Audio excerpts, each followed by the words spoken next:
마태복음 1장에 있는 예수님의 족보에는 4명의 여인이 나옵니다. 그러니까 그 4명의 여인이 이름이기도 하고 또 어떤 우리아의 아내, 이름은 아니지만 어쨌든 이렇게 그 여인이 4명이 거론이 되는데, 룻은 마태복음 1장에 있는 그 예수님의 족보에 거론되는 여인 중에 한 명입니다. 오늘 읽은 룻기 이 말씀은 다윗 왕의 할머니요, 또 예수님의 먼 조상이 되는 그런 이방 여인의 삶의 역사하신 그 하나님의 은혜가 주된 내용입니다.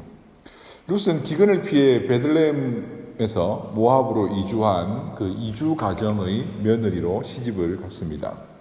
그런데 이 모압에서 이 가정에 속한 모든 남자들이 다 죽고 그 시모와 두 며느리만 남게 되었습니다. 그 며느리 중에 한 명이 바로 룻이죠. 고대 사회에서는 집안에 남자가 없다 함은 사회적으로, 경제적으로 기댈 곳이 없다라는 그런 말입니다. 이 집안은 떠나온 고향의 기업도 이제 아들이 없기 때문에 더 이상 이어갈 수가 없고, 그리고 새롭게 정착한 모압 땅에서도 이제 남자들이 없기 때문에 경제 생활을 이어가지 못하는 그런, 이러지도 못하고 저러지도 못하는 막막한 인생이 되었습니다. 신실하신 하나님은 이런 상황 가운데 처한 이 가정, 특별히 이방 여인인 룻을 통하여서도 하나님의 그 신실하신 사랑인 헤세드를 보여주십니다. 그 하나님의 신실하신 사랑, 그 인자하심으로 말미암아 이 가정이 다시 회복해야 되는데, 이 헤세드란 히브리어로 인자하심 혹은 사랑, 이런 뜻을 가진 단어입니다. 그런데 이 하나님의 인자하심, 이 헤세드는 어떠한 상황 가운데서도 자기 백성을 포기하지 아니하시고 하나님께 매어달리고 하나님께로 돌아오는 자기 백성을 지키시는 하나님의 변함없으신 신실하심에 근거한 인자하심이요 사랑입니다. 하나님은 어떤 상황 가운데서도 자기 백성을 향하여 신실하신 분인 줄로 믿습니다. 우리 하나님의 사랑은 변함이 없으십니다. 그래서 우리는 어떤 상황 가운데서도 하나님의 그 인자하심, 하나님의 헤세드를 구해야 합니다.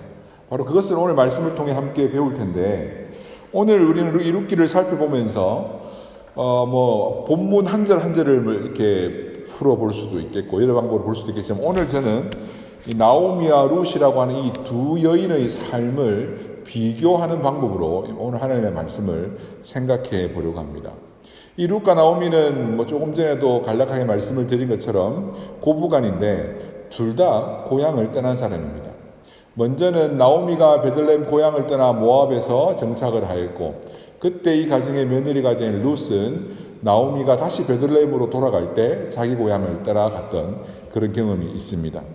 하지만 처음 먼저 자기 고향을 버린 나오미는 모든 것을 잃어버렸고, 그리고 다시 그 시모와 함께 자기 고향을 버린 룻은 많은 것을 고향을 버림으로 얻게 되었습니다. 여러분, 오늘 본문 말씀이 말하고 있는 것처럼 룻기는 사사들이 이스라엘을 치리하던 때에 일어난 한 가정의 이야기입니다. 이 가정은 엘리멜렉이라고 하는 사람의 가정입니다. 엘리멜렉이라고 하는 히브리어의 뜻은 하나님이 왕이시다라고 하는 뜻을 가지고 있습니다. 이런 그 하나님은 왕이시다라고 하는 뜻의 이름을 가진 이 엘리멜렉의 가문은 베들레헴에 살았던 유다 지파의 한 집안입니다. 그런데 이 베들레헴에 흉년이 듭니다. 이 베들레헴이라고 하는 뜻은 빵집 혹은 떡집이라는 그 뜻을 가진 단어입니다. 이 말에서도 알 수 있듯이 베들레헴은 밀이 많이 나는 곡창지대겠죠.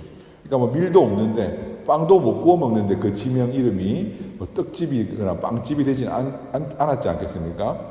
그래서 이 땅에는 늘 밀이 많이 나는 그런 곡창지대였다고 우리가 알 수 있는데, 그런데 이 땅에 흉년이 든 겁니다. 이 지역 이름과 기근은 어울리지가 않죠. 그죠? 그런데 하나님은 이 말씀을 통하여서 이제 이런 대조 가운데 이 당시의 상황이 영적으로나 어떤 경제적으로나 얼마나 심각한 상황이었는지를 보여주는 것이죠. 베들레헴에 기근이 들었다.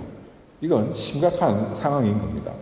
엘리멜렉의 집안에는 아내인 나오미와 두 아들 말론과 기럨, 이렇게 네 식구가 있었습니다. 이들은 고향 베들레헴에 기근이 있자 저 멀리 사해 바다 건너편인 모압 땅으로 갑니다. 거리로는 한 100km에서 110km, 물론 모압 제일 끝으로 갔다면 뭐 한 20km 더 될 수도 있겠지만 한 100km에서 110km 정도를 걸어서 사해 바다 건너편인 모압 땅으로 옮겨갑니다. 그런데 애석하게도 이 모압 땅에서 이 집안의 모든 남자가 일찍 죽습니다. 3절을 보면 나오미의 남편 엘리멜렉이 두 아들을 남겨놓고 먼저 죽습니다. 그리고 이 두 아들 말론과 기료는 모압의 여인들과 결혼을 합니다. 그리고 거기 거주한 지 10년쯤에 이 두 아들 말론과 기료도 죽고 맙니다. 결국 나오미는 기근을 피해 이 새로운 땅에 정착을 했는데 거기서 자신의 기업을 계속해서 이어줄 남편과 또 기업을 이어줄 두 아들을 다 잃고 맙니다. 여러분, 모압 족속은 그 아브라함의 조카 롯의 두 딸을 통해 생긴 지파 중에 한 족속입니다. 그래서 어떻게 보면 먼 친척벌이죠. 그럼에도 불구하고 모압 땅은 이방인들의 땅, 이방 족속의 범주에 들어가는 족속입니다. 그런데 이 나오미 가정은, 엘레멜렉 가정은 자신의 고향에 기근이 되니까 자신의 땅을 버리고 바로 이방 땅으로 먹고 살 길을 찾아 떠났던 것입니다. 여기서 우리는 이 엘리멜렉과 나오미의 신앙을 가늠해 볼 수 있습니다. 둘은 부부니까 충분히 둘이 대화를 했을 테고 합의점을 찾은 다음에 지역을 옮겼겠죠, 그죠? 그런 점에서 볼 때 두 사람은 아마 비록 엘리멜렉이 먼저 죽긴 했지만 대동소이했을 것입니다. 이들은 자신들이 이어받아야 될 그 기업보다도 먹고 사는 문제를 더 소중하게 생각했던 사람들입니다. 여러분, 베들레헴은 유다 지파, 특별히 이 엘리멜렉의 가문이 이어받은, 분배받은 땅입니다. 이 베들레헴은 항상 작은 마을이었는데, 어떤 문헌에는 보니까 인구가 한 200명을 넘은 적이 없다, 그렇게 말할 정도로 작은 마을인데, 지금 이 때가 사사들이 다스리던 때가 아닙니까? 사사시대가 어떤 시대입니까? 모세가 이스라엘 백성들을 이끌고 나온 이후에 40년 강야 생활이 이어집니다. 그 끝에 여호수아가 모세의 후계자가 되어서 정복전쟁을 하죠. 그래서 정복전쟁이 끝난 이후에 땅을 분배를 합니다. 그러니까 어느 정도 이제 큰 전면전을 다 치르고 난 다음에 각 지역별로 남아있는 잔당들이 있을 것 아닙니까? 그 잔당들은 분배받은 땅을 차지한 사람들이 그 적들을 다 쫓아내고 그 땅을 정복하고 다스리며 살아야 하는 것이 이스라엘 백성들이 하나님께 받은 사명이요, 명령입니다. 하나님께서 이들에게 주신 언약의 말씀은 무엇이냐면, 하나님의 말씀에 순종하여 쫓아내면 그 땅 백성들의 우상을 섬기지 않고 그 땅 사람들처럼 살지 않고 그 땅 사람들을 정복하고 다 쫓아내면, 그렇게 시도하면 하나님께서 그 땅에서 적들을 쫓아내 주시고 그 땅에서 기근이 임하지 않고 비가 많이 내리고 풍족히 소산을 거두며 살게 될 것이다 하는 것이 이 명령을 지킬 때 하나님이 주신 언약의 말씀입니다. 이미 이때는 땅의 분배가 끝난 상황이죠. 그래서 이제 땅을 차지하고 정복해야 하는 상황입니다. 땅을 지켜야 하는 상황이죠. 오늘 우리가 사업이나 학업의 문제로 한국을 떠난 것하고는 다른 상황입니다. 오늘 우리는 어디든 살아도 상관이 없습니다. 그죠? 오늘 우리는 어디든 살아도 상관없습니다. 오늘 우리가 학업 때문에 나라를 잠시 떠난 것, 이거하고 다른 겁니다. 또 성경의 예를 들어보면 아브라함의 때도 그랬고 야곱의 때도 그랬고 그 땅에 기근이 들자 먹을 것을 구하러 잠시 애굽에 내려간 적이 있습니다. 그때하고도 또 다른 상황입니다. 왜냐하면 그때도 이스라엘 그 가나안 땅을 아브라함이나 이삭이나 야곱이 아직 완전히 차지하지 못한 때입니다. 그러니까 그 약속으로 바뀌긴 했지만 아직 차지하지 못했고, 하나님께서 특별히 야곱에게는 그 땅에 가라, 한 400년간 대기되어 살다가 다시 돌아와서 이 땅을 차지할 것이다 라고 약속의 말씀을 주셨죠. 그래서 그 후손들이 가나안 땅에 와서 이제 이 땅을 차지하고 분배까지 받은 상황에서 이 땅을 떠남은 하나님께서 차지하라고 기업으로 주신 그 사명, 그 언약의 말씀을 소홀히 하는 것입니다. 이 땅에 기근이 생기자 하나님의 언약보다도 자신들이 받은 사명보다도 그 어떤 먹을 것을 구하는 것에 더 소중히 하며 이방 땅으로 갔던 것이죠. 특별히 여기서 우리는 기근의 의미도 한 번 더 생각을 해보아야 합니다. 신명기 28장에 이스라엘 백성들이 가나안 땅에 들어가기 전에 모세를 통해 주신 하나님의 그 축복과 저주의 조항들이 있습니다. 그 조항들을 보면 이스라엘 백성들이 하나님을 버리고 하나님을 떠나게 되면 그 땅의 심판으로 기근이 임할 것이다라고 말씀하셨습니다.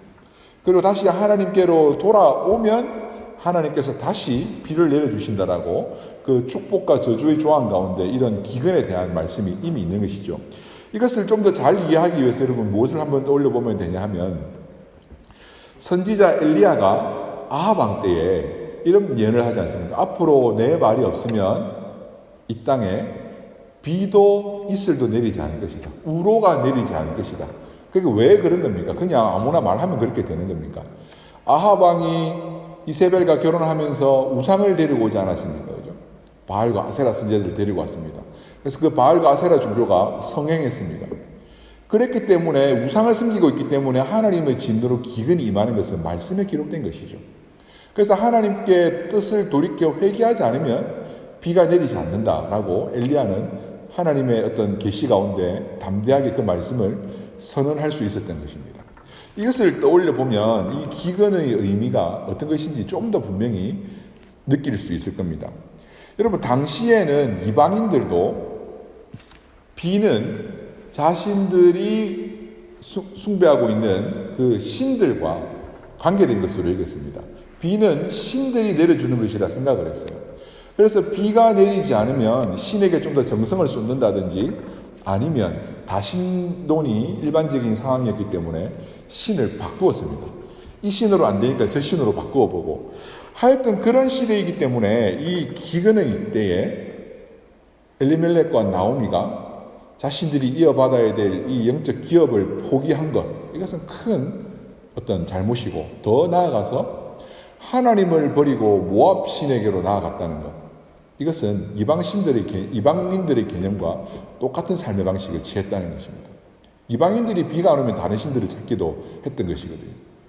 하나님께 주신 이 땅에 비가 내리지 않으니까 그 잠시 그 기근을 견디지 못하고 모압 땅으로 가서 모압 사람들처럼 살기로 작정하고 그 땅을 떠났던 것이죠. 하나님의 언약의 백성들은 비가 내리지 않으면 하나님을 찾아야 합니다. 하나님을 인자하신 하나님의 헤세드를 의존해야 합니다. 그런데 엘리멜렉 부부는 하나님을 버리고 모압 신에게 가서 그 하나님이 주실 인자하신 그 헤세드를 구하며 살아가는 것이죠. 이런 것들을 통해서 이들의 신앙이 어떤 것인지 우리는 가늠해 볼 수 있습니다. 더 나아가서 이들의 신앙이 얼마나 좀 이렇게 하나님께서 기뻐하지 않는 신앙이었는지 하나 더 가늠해 볼 수 있는 것이 있는데 바로 자신들의 며느리를 이방 여인으로 맞이했다는 것입니다. 나오미는 남편 엘리멜렉이 죽고 난 이후에 그 아들들을 위하여서 이방 여인 오르바와 룻을 며느리로 받아들입니다. 우리나라도 불과 한 20년 정도 될까요? 30년 정도 될까요? 그때만 해도 부모가 반대하면 결혼 못하는 것이 일반적인 통례였습니다. 그렇지 않습니까? 부모의 반대를 무릅쓰고 결혼하는 경우는 거의 잘 없었습니다. 그래서 제가 어릴 때만 해도 어떤 개그나 이런 것에 이제 있는 대사 중에 내 눈에 흙이 들어가기 전까지는 이제 부모님들이 반대할 때 내 눈에 흙이 들어가기 전까지는 절대 안 되라고 하면 절대 안 되는 거였습니다. 부모와 의절하지 않는 이상 할 수 없는 일이었습니다. 그죠? 근데 이 당시 이런 고대 사회에 특별히 율법이 그 가장의 영적으로 제사장으로서 어떤 권한을 막 확고히 하고 있던 그런 시절에 부모의 반대가 있으면 결혼할 수 없습니다. 그런데 이 아들이 이방 여인과 결혼했다는 것은 부모의 동의가 있었다는 것이겠죠.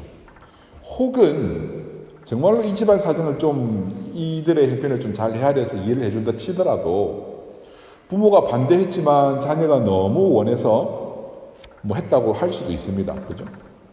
그렇다 하더라도 이들의 신앙을 가늠해 볼 수 있는 것은 자녀들을 이방 여인과 결혼해도 되는 그런 신앙으로 키워낸 것이죠.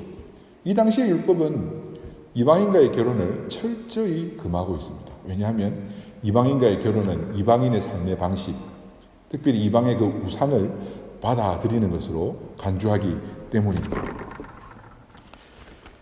이런 삶 가운데 하나님의 징계로 그 땅에 기근이 임하였습니다. 언약의 백성은 하나님의 진노 중에라도 하나님을 기억할 수 있어야 합니다. 우리가 하나님께로 돌아갈 때에 우리를 다시 받아주시고 우리에게 그 인자하심, 그 신실하심을 보여주시는 그 하나님께로 돌아가야 하는 것이죠. 하지만 엘리멜렉과 나오미는 하나님의 신실하심을 버리고 그 앞에서 신실하지 않은 모습으로 다른 신에게로 간 것이죠. 1장 19절에 보면은 고향 베들레헴으로 돌아온 나오미를 사람들이 나오미가 돌아왔다고 환영합니다. 그때 나오미가 뭐라고 합니까? 더 이상 나를 나오미라 부르지 말고 이제는 뭐라고 합니까? 마라라고 부르라고 합니다. 제 얼굴 본다고 안 나옵니다. 성경책을 보셔야 됩니다. 1장 19절에 나오미라는 이름의 뜻은 희락입니다. 마라라고 하는 이름의 뜻은 고생입니다. 그러니까 더 이상 나를 희락이라고 기쁨이라고 부르지 말고 이제는 나를 고생이라고 부르라. 마라라고 불러라. 결국 이렇게 하나님 앞에서 신실함을 버렸을 때에 엘리멜렉과 이 나오미, 특별히 혼자 남게 된 나오미의 삶은 희락이 아니라 이제는 모든 것을 잃어버리고 그의 삶에는 괴로움만 남게 된 것이죠. 이제 이 책의 제목인 룻에 대해서 이제 생각을 해보려고 하는데, 룻은 그의 어머니도, 그러니까 시어머니도 좀 특이한 결정, 해서는 안 되는 결정을 했지만, 이 룻도 그 당시 상식적으로 생각해 볼 때에 할 수 없는 좀 특이한 결정을 합니다. 뭐냐면, 남편도 없는 시어머니를 따라 고향을 버리고 동행합니다. 어떻게 이런 결정을 할 수 있었을까요? 이 결정이 이렇게 평범한 결정은 지금 우리 상식에도 평범한 결정은 아닐 겁니다. 그죠? 6절을 보시면 하나님께서 이제 그 땅에 자기 백성들에게 긍휼히 베풀어 주시고 다시 먹을 것을 주셨다는 소문이 이 모압 땅에도 들립니다. 이 룻기의 배경이 역사적으로 사사시대라고 말씀을 드렸는데, 사실 나오미는 이 사사시대의 영적 실상이 어떤지 이제 큰 역사의 관점에서 말고 한 가정의 관점에서 보여주는 것이죠. 사사시대의 특징이 뭡니까? 백성들이 자기 소견에 옳은 대로, 그러니까 지 마음대로, 지 쪼대로 살았다는 거죠. 그런 시대였습니다. 하나님의 율법을 따르지 않고 언약을 버리고 자기 마음대로 살았던 시대에 실제로 이 한 가정이 어떻게 살고 있었는지 영적 실상을 우리에게 보여주는 것이죠. 이 나오미가 그 당시에 영적으로 타락함으로써, 영적으로 하나님 앞에서 신실하지 못함으로써 그 땅에 기근이 임하였는데, 또한 영적으로 신실하지 못한 방법으로 고향을 떠나게 된 것이죠. 아마 나오미가 모압으로 떠나온 지 한 10년쯤에 이제 먹을 것을 다시 주셨다고 하는데, 이것을 사사시대의 배경과 우리가 한번 추측을 해본다면 아마도 이제 새로운 사사가 또 등장하여서 그 이스라엘 백성들을 구원하였을 그런 때였을 것입니다. 하나님 앞에서 바로 쓰지 못하였을 때에 기근이 임했다가 또 하나님께서 이스라엘 백성들이 신음하고 고통할 때에 또 신실한 사사들을 보내셔서 그 사사들로 말미암아 이스라엘 백성들을 적의 손에서 구하셨거든요. 이 기근은 두 가지로 한번 생각해 볼 수 있는데, 하나는 문자 그대로 비가 오지 않아서 내리는 기근일 수도 있고, 또 하나는 아직 적들을 쫓아내라고 했는데도 하나님 앞에 불신실함으로 적들을 쫓아내지 못하였기 때문에 적들이 와서 그 곡식들을 이렇게 수탈해 간 것, 빼앗아간 것일 수도 있습니다. 어떤 의미에서는 이제 먹을 것이 없는 것인데, 이제 영적 타락으로 인한 징계로 그 가뭄 혹은 주변의 적들로 인한 곡물 탈취 가운데 하나님은 사사를 통하여서 이제 10년쯤 지났을 때에 이 백성들을 구원하신 것이죠.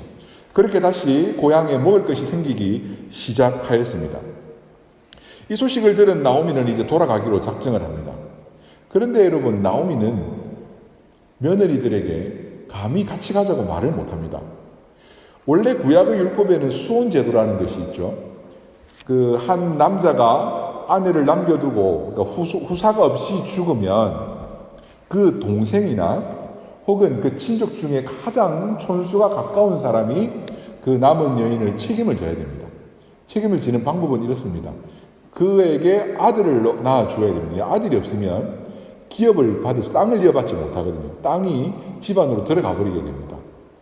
그래서 아들을 놓아줘야 됩니다. 그러면서 드는 비용, 양육 비용은 다 이 가장 가까운 친족이 다 되어줘야 됩니다.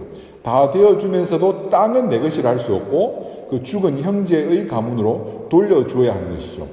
그래서 이 율법은 지키기가 까다로운 법입니다. 왜냐하면 비용이 너무 많이 드는 거예요. 많은 헌신이 필요한 거예요.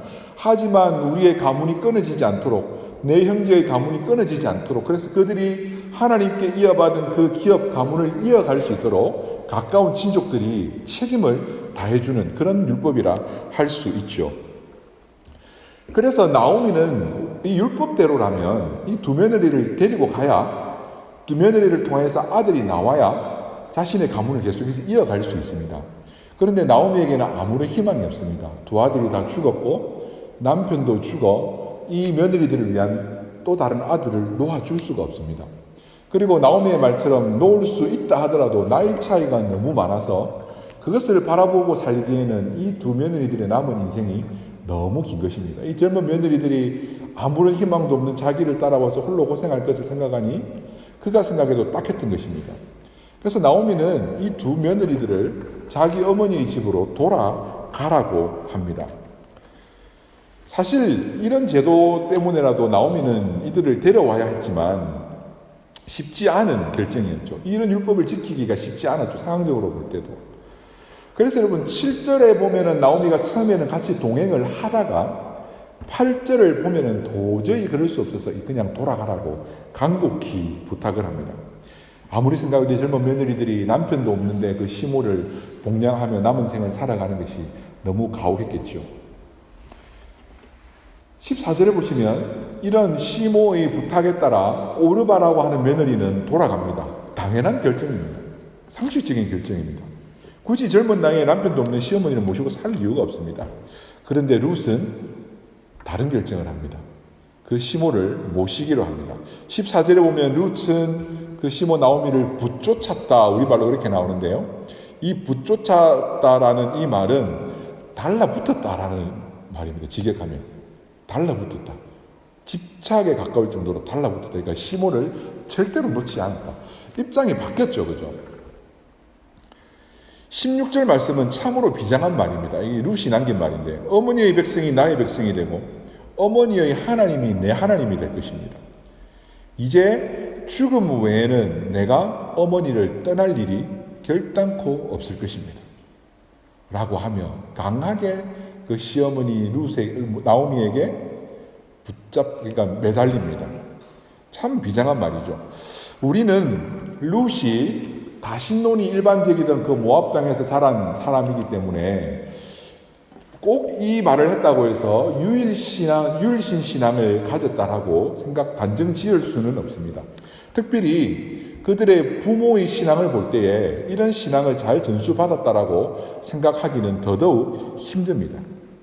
어쩌면 그 당시 사람들처럼 이 땅에서가 아니라 이제는 신을 바꾸어서 내 백성을 버리고 어머니의 백성을 나의 백성으로 선택하고 내가 섬기는 신이 아니라 이제는 어머니의 신을 나의 신으로 어머니의 하나님을 나의 하나님으로 내가 섬기고 따라가 보겠노라. 이 말은 내 씨를 바꾸고 성을 바꾸고 내 나라를 바꾸고 민족을 바꾸고 새로운 삶을 살기로 결정했다. 이 정도의 의미로 한번 생각해 볼 수 있을 것 같습니다. 그러함에도 불구하고 이런 고백은 룻의 입에 나와야 할 고백이 아니라 사실은 나오미의 입에서 나와야 될 고백인 것이죠. 하나님께서 나를 치심으로 말미암아 내가 이 땅에서 이렇게 살게 되었는데 내 딸아 우리가 잘못했다. 그래서 우리가 하나님께로 돌아가야 한다. 내가 하나님께로 돌아가려고 하는데 딸아 내가 내 부모를 버리고 내 고향을 버리는 것이 힘든 일이겠지만 우리가 여호와 하나님께로만 돌아가야만 우리에게 살 길이 있다. 나와 같이 가주지 않겠냐. 그러지 않겠다고 하는 며느리에게라도 강하게 부탁해야 할 것이 사실은 나오미였죠. 그런데 나오미는 제발 그러지 말라고 돌아가라고 부탁하는데 룻이 오히려 반대의 고백을 하는 것이죠. 실제로 여러분이 돌아간다라고 하는 말은 6절과 7절에 나오는 이 돌아가라고 하는 이 말은 회개를 뜻하는 단어이기도 합니다. 히브리어에서. 자신을 치신 하나님께로 돌아가는 것, 고향으로 돌아가는 것이기도 하지만 이것은 하나님께로 돌아가는 회개의 반응이기도 합니다. 그러면 이제 이 며느리를 데려가야죠. 어디에 하나님의 인자하심이 있고 어디에 하나님의 헤세드가 있는지를 알고 돌아가기로 했다면 이 며느리도 어떻게든 동행을 시켰어야죠. 하지만 나오미는 그렇게 하지 못합니다. 8절을 보시면 너희 어머니 집으로 돌아가라고 하면서 너희가 죽은 자들과 나를 선대한 것 같이, 그러니까 너희 남편과 나를 선대한 것 같이 여호와 하나님께서도 너희를 선대하기를 원하노라. 그 축복 기도를 합니다. 이 선대하다라고 하는 단어가 바로 계속 제가 말씀을 드리고 있는 헤세드라고 하는 단어인데요. 하나님의 헤세드가 너희들에게 있기를 원하노라. 비록 너희가 나와 따라오지 않더라도 너희 고향으로 돌아가더라도 하나님의 헤세드가 내 위에 있기를 원하노라. 그런데 여러분, 모압 신에게는 이 헤세드가 없습니다. 자신의 친정으로 돌아가면 여호와 하나님의 이 헤세드는 없습니다.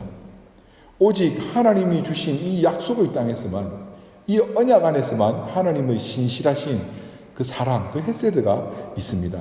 나오미는 하나님이 주신 약속의 땅, 기업을 차지하는 것보다 먹는 것을 더 중요하게 여겼습니다. 이제는 나오미가 아니라 마라가 되어서 먹을 것이 있는 자기 고향으로 다시 돌아가려고 합니다. 이제는 부끄러움을 무릅쓰고 자신의 고향으로 돌아갑니다. 그럼에도 불구하고 자신의 며느리들은 강하게 붙잡지 못합니다. 1장 15절 말씀을 보면 고향으로 돌아가는 것이 어떤 의미인지 나옵니다. 내 동서는 그의 백성과 그의 신들에게 돌아가나니, 모압으로, 그 어머니 집으로 돌아가는 것은 그 모압의 신들에게로 돌아가는 것입니다. 너도 내 동서를 따라 돌아가라. 어떻게 이런 말을 할 수가 있죠? 너도 내 동서를 따라 내 고향의 신, 모압의 신, 그 우상에게로 돌아가라고 지금 간곡히 부탁을 하고 있는 것입니다. 언약의 백성이. 어떻게 모압 신에게 가서 헤세드를 구할 수 있겠습니까? 룻은 어떻게 이런 특이한 결정을 할 수 있었을까요? 앞서 말한 바와 같이 꼭 이가 룻이 유일한 율신에 대한 그 신앙을 확고히 가지고 있었다라고 단정을 지을 수는 없습니다. 그럼에도 불구하고 룻은 그의 고향이 아니라 그의 시어머니 나오미와 함께 여호와 하나님을 선택하기로 결정하고 그의 모든 것을 버리고 따라갔던 것이죠. 비록 나오미가 이방 여인을 며느리로 받아들이기는 했지만 아마도 최소한 그들이 결혼할 때, 혼인을 맺을 때에 이런 율법의 맹세를 하였을 것입니다. 어쩌면 룻은 그들이 혼인을 했을 때에 맹세했던 그 율법을 기억하여 최소한 그 율법에 대한 신실함이라도 지키려고, 그래서 그의 남편은 비록 없지만 한번 혼인 관계를 맺었던 그 남편의 어머니인 시모 나오미에게 의리를 지키고 신실함을 지키려 했을지도 모르겠습니다. 어떤 이유에서든 룻은 베들레헴으로 함께 그 시어머니와 함께 돌아갑니다. 여기서 이제 우리가 알 수 있는 것은 바로 하나님이 우리의 믿음, 우리의 신앙에 대해서 어떻게 응답하여 주시는지인 것입니다. 룻은 비록 불완전한, 아직 완전한 신앙이었다라고 볼 수는 없지만 그가 불완전함 가운데서도 이제는 모압 신이 아니라 하나님을 선택하고 하나님을 따르기로 그가 베들레헴으로 돌아왔을 때에 하나님의 선대하심이 룻에게 이루어졌던 것입니다. 하나님이 선대하심이 룻에게 이루어져서 어떤 일이 이루어집니까? 비록 불완전했을지 모르지만 하나님은 그 룻의 신앙을 근거로 룻에게 하나님의 언약의 백성이 누릴 수 있는 놀라운 축복을 내려주시는 것이죠. 룻이 보아스라는 사람을 만나서 결혼을 합니다. 그래서 보아스를 통하여서 복량을 받습니다. 그래서 룻이 보아스를 통하여서 복량받아온 그 곡식으로 그 시어머니 나오미를 복량합니다. 놀라운 축복이 이루어지는 것이죠.